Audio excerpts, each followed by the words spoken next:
Assalamualaikum warahmatullahi wabarakatuh. Perkenalkan, saya Rizky Ayu Amalia Haris. Pada kesempatan yang berbahagia ini, untuk pembahasannya yaitu DML dan DDL. Pada kesempatan ini juga, saya akan menjelaskan sesuai dengan apa yang saya ketahui. DML merupakan kepanjangan dari Data Manipulation Language, merupakan kumpulan perintah query yang digunakan untuk memanipulasi data atau pengolahan data pada tabel. Sedangkan DDL atau Data Definition Language merupakan perintah SQL yang berhubungan dengan pendefinisian suatu struktur pada database.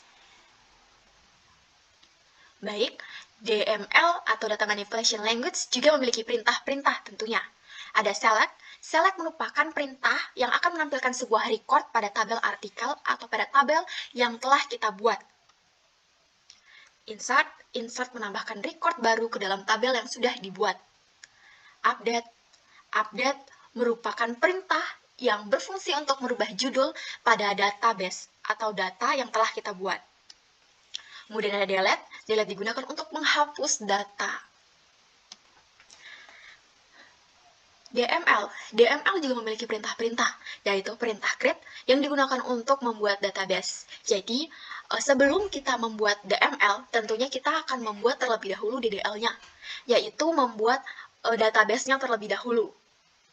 Dengan cara menggunakan perintah create, contohnya seperti create database DB Rizky. DB Rizky merupakan nama database yang akan kita buat, yang akan kita pakai. Terserah dari teman-teman mau menggunakan apa. Mungkin mau menggunakan DB Salsa atau DB namanya sendiri. Itu boleh banget. Terserah dari teman-temannya. Kemudian ada perintah rename. Perintah rename ini merupakan perintah yang berfungsi untuk mengganti nama tabel awalnya Rizky atau awalnya blog menjadi artikel. Atau lebih mudah untuk kita pahami, yaitu awalnya Rizky, kita dapat merubah menjadi Salsa atau merubah menjadi data baru. Itu boleh menggunakan rename, perintah rename. Kemudian ada alter. Alter digunakan untuk perintah untuk menambahkan kolom. Contohnya mungkin kolom tanggal postingan pada tabel artikel. Di sini juga alter juga dapat digunakan sebagai pembuat data primary key dan foreign key. Kemudian ada perintah drop juga. Perintah drop ini merupakan perintah menghapus tabel yang telah dibuat. Baiklah teman-teman, itulah merupakan perintah-perintah dan sedikit penjelasan tentang apa itu DML dan apa itu DDL dan apa itu perintah-perintah yang terdapat dalam DML, perintah-perintah yang terdapat dalam DDL. Untuk memperjelas, mari kita lanjut pada bagian praktek. Halo teman-teman, jadi kita bakal lanjut ke praktek basis data yaitu DML dan DDL. Jadi yang pertama tentunya kita harus membuat DDL-nya terlebih dahulu, yaitu membuat database barunya. Dengan cara kita membuat create database.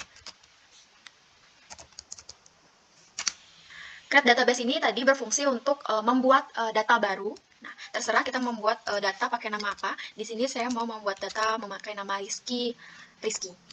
Nah, jangan lupa setelah kita membuat create database seperti ini, kita harus menjalankannya ya teman-teman.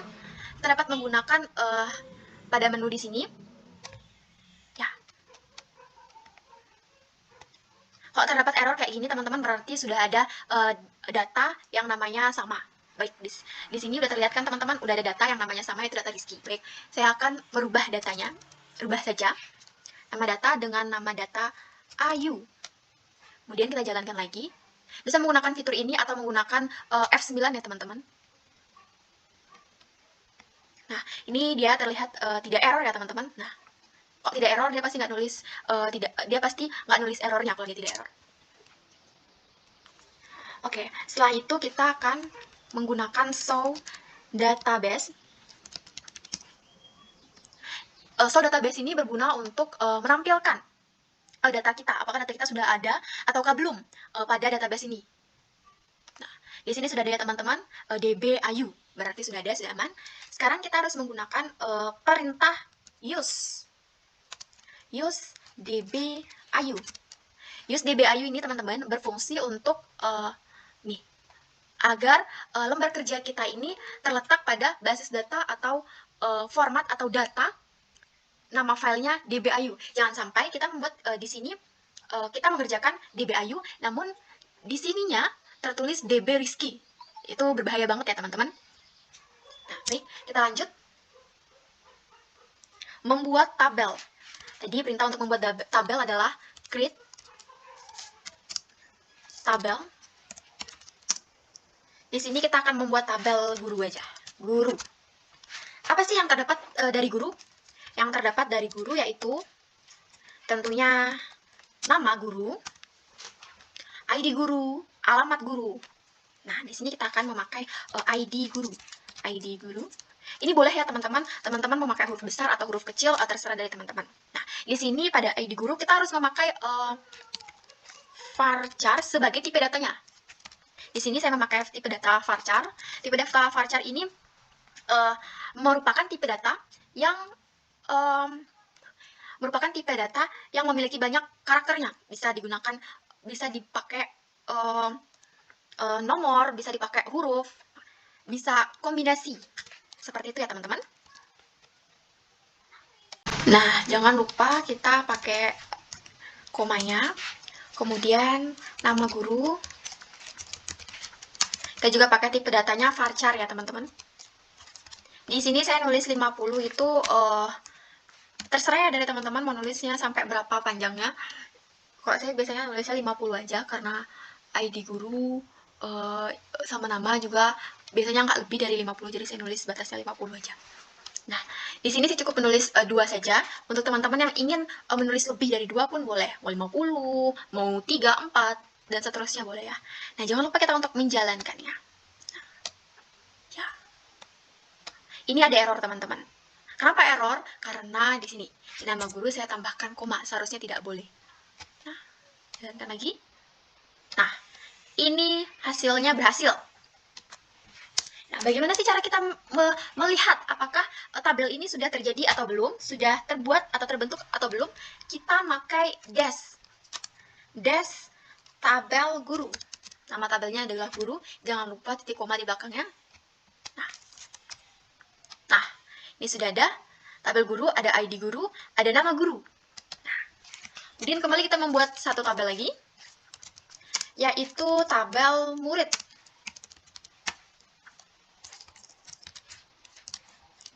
Kalau saya biasanya buat database itu buat kayak gini harus selalu membuat buka kurung tutup kurung sama titik komanya biar nggak kelupaan.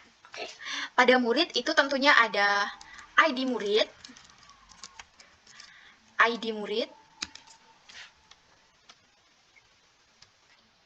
kita pakai tipe datanya varchar aja, varchar. Ini 50, saya pakai 50 aja. Ya ampun. 50. Jangan lupa komanya. Ini kehapus ya. Enggak hapus di koma saya. Oke. Nama murid. Oh ya, untuk membuat data di sini tidak boleh memakai spasi ya teman-teman, kecuali kita ingin membuat tipe datanya kayak gini, boleh kita menggunakan spasi. Tapi kalau namanya tidak boleh menggunakan spasi ya teman-teman, nanti bakal error dia. Varchar. Di sini saya juga menulis 50 ya teman-teman. Nah, kalau saya lebih suka menulis ininya tuh di bawah. Kenapa? Karena biar lebih kelihatan rapi teman-teman. Sama seperti tadi, kita harus menjalankannya. Saya copy saja dari sini karena sintaknya sama. Tinggal diganti menjadi tabelnya tabel murid. Jangan lupa kita harus terlebih dahulu menjalankan create tabel murid ini. Ya, ini tidak error ya teman-teman. Nah, mari kita menampilkan tabelnya. Nah, ini sudah ada ID murid dan nama murid. Baik teman-teman, kita akan melanjut untuk membuat penambahan tabel baru, yaitu menggunakan sintak alter atau perintah alter table. Alter table. Di sini saya mau menambahkan tabel baru pada tabel murid. Alter tabel, kemudian tulis nama tabelnya, yaitu murid ya, murid.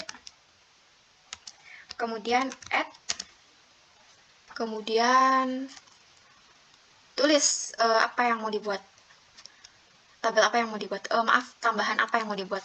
Alamat. Di sini alamat saya memakai tipe datanya teks.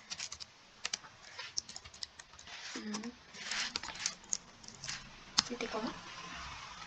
Mari kita jalankan. Ya, ini sudah mau berjalan dia. Mari kita periksa apakah pada tabel murid ini sudah terdapat, ya, sudah terdapat alamat di sini ya, teman-teman. Nah, jadi mudah saja teman-teman, cuman menggunakan alter table, kemudian kita pilih yang dimanakah yang mau kita buat penambahan tabelnya.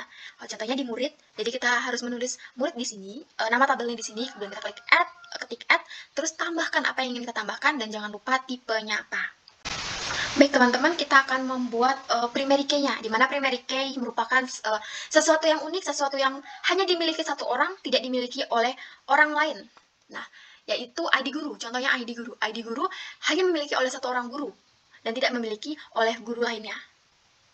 Atau setiap ID guru itu berbeda-beda. Jadi setiap guru memiliki ID yang berbeda-beda. Makanya hanya satu ID guru, hanya untuk satu ID guru saja. Nah, itu merupakan sesuatu yang unik dan bisa dibuat menjadi primary key. Gitu. Gampang saja, tinggal kita membuat alter table. Kemudian kita pilih tabel mana yang kita ingin membuat jadi primary key, yaitu tabel guru. Jangan lupa add. Kemudian kita ketik primary key. Kemudian kita buka kurung, tutup kurung, ketik ID guru. Di sini saya kopas saja ya teman-teman biar lebih cepat. Nah, jangan lupa dijalankan. Nah, ini kenapa error? Karena kita sudah menjalankan ini. Kalau sudah menjalankan, otomatis dia bakal error ya teman-teman. Nah, di sini sudah terdapat primary key-nya. Kita masuk ke perintah DML. Jadi perintah yang ini teman-teman, sintak ini merupakan sintak DDL, sintak awal. Ya, sekarang kita akan masuk ke sintak DML, yaitu pakai insert. Mohon maaf teman-teman, kita tadi kan udah menjalankan ini ya. Menjalankan ini kita belum meriksa di tabel guru ini. Apakah dia sudah primary key? Ya, sudah kan. Sudah primary key ya teman-teman ya. Nah, kita lanjut ke insert into. Nanti terlihat teman-teman apa perbedaannya. Insert into tabel. Tabel guru kita pilih ya. Tabel guru. Kemudian values.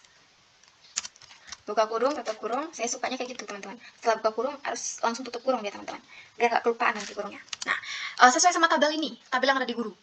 Ada apa saja tadi? Ada ID. ID kita memakai,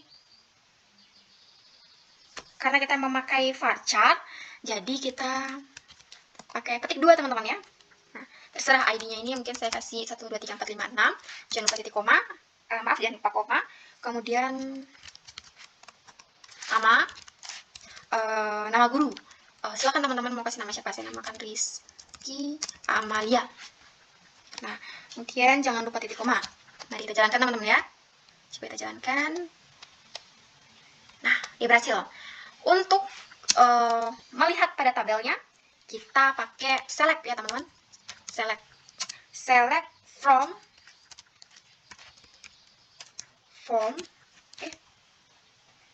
Select from guru. Jangan lupa titik koma. Oh, ada error, sorry. Select error, sorry. From nih. Ya, ini ya teman-teman. Jadi jangan lupa select spasi petik bintang spasi from spasi nama tabel yang ingin kita tampilkan. Nah, ini tadi kita sudah masukin tabelnya. Ada ID-nya, ada namanya juga. Itu tadi ya teman-teman merupakan contoh praktek untuk MySQL. Jadi terlihat sekali perbedaan antara perintah-perintah dari DML dan perintah-perintah dari DDL. Nah, ini perintah DML dan ini perintah DDL. Jadi DDL kesimpulannya yaitu DDL merupakan perintah-perintah awal sebelum perintah DDL. Oke? Untuk teman-teman semua, terima kasih atas perhatiannya. Terima kasih juga telah menonton YouTube saya pada kali ini. Jangan lupa like dan subscribe. Wabillahi taufiq wal hidayah. Wassalamualaikum warahmatullahi wabarakatuh. Bye-bye.